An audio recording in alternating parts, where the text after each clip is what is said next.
Welcome back to Crawford-Clark Close-Up's Pixar season, leading up to the imminent release in UK cinemas of their 20th animated feature this summer, The Incredibles 2. Before we get there, we've got the studio's 19th feature under the spotlight. Say hello to Coco. From the opening Disney Castle logo accompanied by the mariachi music, fans are already pumped for the film, and Coco is relentless from here on out. There's beautiful animation from the very start, with Miguel Rivera, our protagonist, an impressionable 12-year-old boy with ambition to become a musician, giving us a quick narration of the story of the Rivera family up to this point, centering on Miguel's great-great-grandfather abandoning the family to pursue music. It's not the first time Pixar have given their protagonists the chance to narrate. Remy did this in Ratatouille and Joy at the beginning of Inside Out, and the third time here is just as successful, if not more so. We know everything we need to know about the family background in the first few minutes, and now we can start the story proper. What impresses most about Pixar animation these days, and none more so than in Coco, is the sumptuous cinematography and lighting that really takes your breath away, and here that's down to Matt Asprey and Danielle Feinberg, who make full use of the Dia de los Muertos, Day of the Dead celebrations in all their vibrancy and colour. It's a big colour palette to offer audiences, particularly in the complex world of animation, but Pixar showed that they're more than up to the task. According to director Lee Unkrich, who insists that Pixar are always trying to be original, we started with the idea of exploring the story of Dia de Muertos, and then we headed off on a journey without a compass. This is undoubtedly the most beautiful looking of Pixar's features to date. We're quick to discover that the Coco of the film's title refers to Mama Coco, Miguel's great-grandmother, who is animated beautifully. You can see all the wrinkles and lines on her face, and see that she's a woman who's lived a long life. Coco herself is voiced by legendary star of Mexican stage and screen, Ana Ofelia Magoya. Another thing that doesn't take audiences long to realise about Coco is that this is Pixar's attempt at a full-blown musical, which is an achievement, as the narrative is predicated on the idea that the Rivera family have banned the playing of and listening to all forms of music from their household. But Miguel is our headstrong protagonist who defies his family's wishes to learn the truth about his lineage. We're immediately shown that Ernesto de la Cruz, star of music and film, is Miguel's idol. He has a shrine dedicated to the star, his own little ofrenda, as we come to realise that de la Cruz has since passed away. Pixar don't play on the distressing nature of this. Instead, we're given a song and dance opening with the song Remember Me, and a giant bell lands on De La Cruz, crushing him to death at the end of his performance. It's a fun sight gag that proves the humour isn't in your face. Like the best of Pixar, it's clearly woven into the narrative and will return later in the story in a satisfying, cyclical way. Capturing the spirit of Mexican culture and the importance of the traditions of the Day of the Dead, most especially the ofrenda for pictures and mementos of deceased family and friends, was vital for Coco's creative team. As director Unkrich has explained around the film's release, the team were anxious to represent Mexican culture in the most accurate and faithful way possible, so they took a number of trips to Mexico to immerse themselves in the culture. What began as a story of an American boy reconnecting with his Mexican heritage on the death of his mother became a story of a local Mexican boy and his family heritage. With the negativity towards Mexico, Mexicans and Mexican Americans following the 2016 US election, the onus was on the team to put something positive into the world. That the film would be as well received in Mexico as it was, as well as around the world on general release, was immensely satisfying for the studio. Unkrich furthers that it was such an enormous outpouring of love, and the film was embraced by so many people, I almost didn't know what to do with the emotions I was feeling. I haven't worked on anything that's been so deeply meaningful to so many people, and that's been a wonderful experience. Returning to the story, and with Miguel adamant that he's going to play in Mariachi Plaza if it kills me, our protagonist doesn't realise how true these words are about to become. He ventures out to pursue his dream, only after he sees that the guitar in the family picture on the ofrenda belonging to his great-great-grandfather resembles De La Cruz's famous guitar, and immediately comes to the conclusion that De La Cruz is part of the family. What starts out as a story about a young boy and his love for music will become something much stronger as the narrative progresses, a story rooted in the importance of family and forgiveness. On trying to borrow Dela Cruz's guitar from his shrine, Miguel finds himself transported to the land of the dead and discovers that he is the only living person in this microcosm.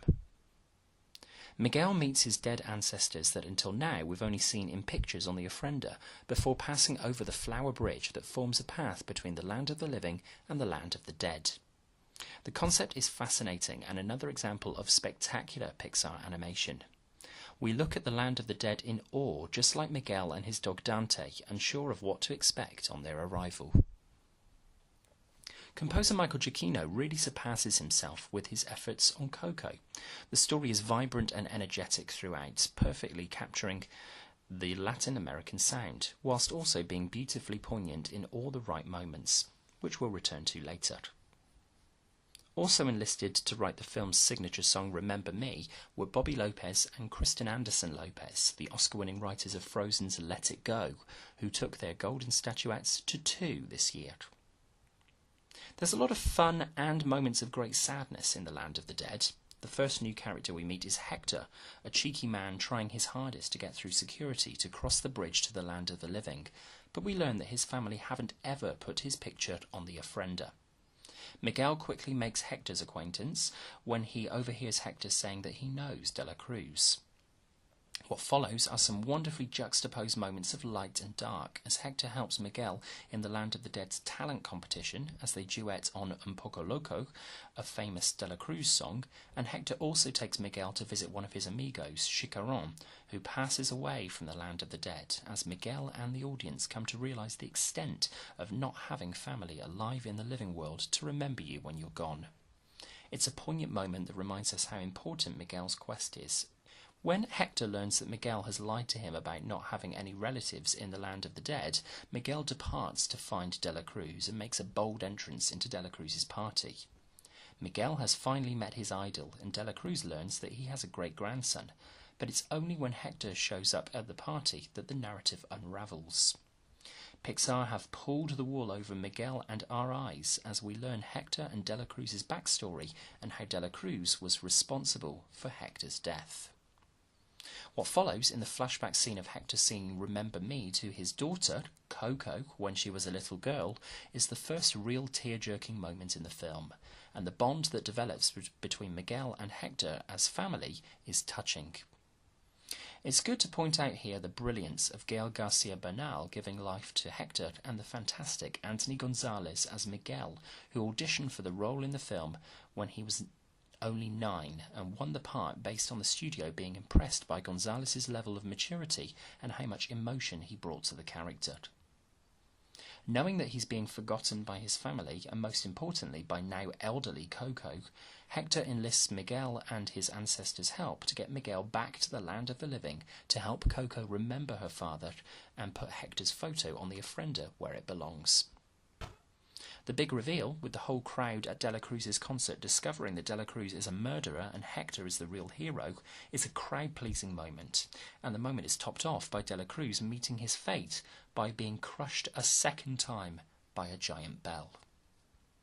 Up to now, despite the quieter reflective moments and the urgency for Hector of making his family remember him, Coco has felt like an exuberant, colourful ride. But hands down, the greatest moment in the film, and Pixar's saddest sequence to date, comes as Miguel, back in the real world, races into Coco's room and desperately plays her song, Remember Me, to her on the guitar. As her memory slowly returns, we are weeping as Coco helps Miguel finish the song, just as she did with her own father. For Miguel, family comes first, and he proves this to the rest of the Riveras as they look on in stunned silence, more tears flowing as Miguel helps Mama Coco to remember. I have to say, the first time I saw this scene, and every subsequent time, I've been moved to uncontrollable tears. Pixar have truly outdone themselves here, presenting beauty, sadness and hope in one single moment, and reminding us of the importance of remembering our loved ones after they leave us. This is our Crawford-Clark close-up standout scene in a film full of magical sequences. Music to trigger memory is a powerful thing, and we discover that Mama Coco had the missing part of the family's picture all along, as well as all the letters her father wrote to her. And as the film ends, as one door closes, another opens. We're introduced to the newest little member of the Rivera family, and Mama Coco and Hector's pictures are in their rightful place, on the ofrenda, as the two reunite in the land of the dead. The town have also embraced the truth of the Rivera family, erecting a shrine to Hector the hero and encouraging everyone to forget Ernesto de la Cruz. All things considered, Coco really is a top-tier Pixar masterpiece. This is the studio really back to business after a mixed decade of sequels and questionable releases.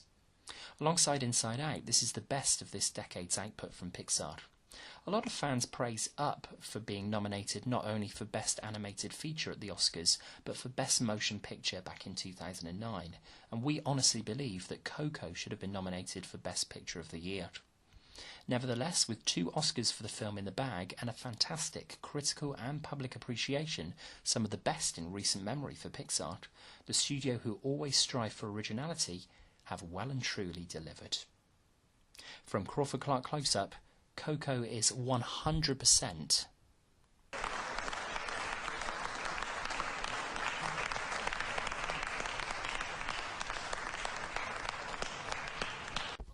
Despite it being one of the newest Pixar releases, do you agree with our praise for Pixar's 19th?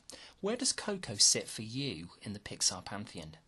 Let us know your thoughts by adding a comment below, and if you enjoyed this review, please click subscribe. You can find Crawford-Clark Close-Up on Facebook and Twitter, and you can drop us an email with your thoughts and suggestions for the future of the channel, crawfordclarkcloseup@gmail.com. So, we've almost completed all the reviews of Pixar's feature films, just the 20th to come. This summer's highly anticipated The Incredibles 2. We can't wait. Join us in the next review in our Pixar season as we'll be ranking the greatest Pixar characters of them all. Will your favourite make the list? Until then, thanks for watching, and that's a wrap.